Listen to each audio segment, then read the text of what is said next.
Anne McCulloch is a longtime Portland architect and interior designer. And I really like the big picture, like going from the little scale to the big scale. Last year, she did just that, moving her home goods store to this busy stretch of Northwest 23rd Avenue. Well, it's almost exactly a year we've been open here, so it took us like 3 or 4 months to build it out. And that's when she faced unanticipated challenges. I got really killed with permit fees. One costing $5,000 to add an upstairs office. And it was particularly difficult with this very simple build out.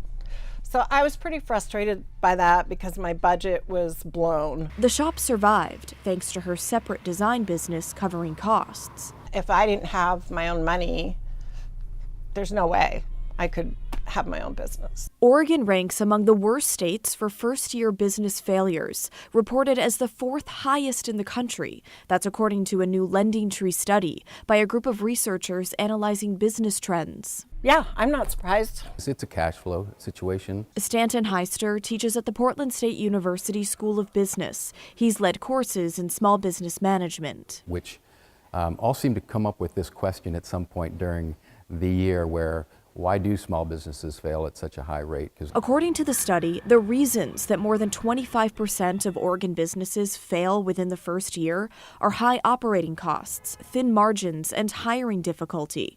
On the other end of the list, Washington has the country's lowest first-year business failure rate.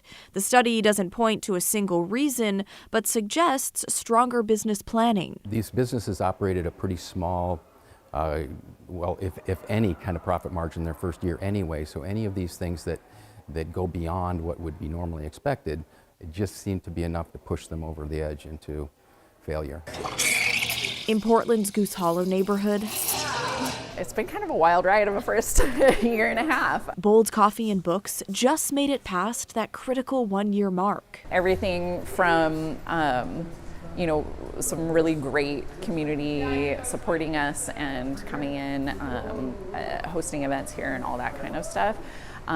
Lots of regulars, but then also we've had things like break-ins and kitchen failures, appliance failures. And those costly Portland permits. There are a lot more permits and licensure things required than what we expected, and they all come at different times and have different frequencies. Despite the hurdles, these owners say surviving year one takes more than a good idea. It takes a community that keeps them going. Because that's kind of the backbone of our local economy. We call them third places, where the community is able to come in and for their meetings and really build the community culture.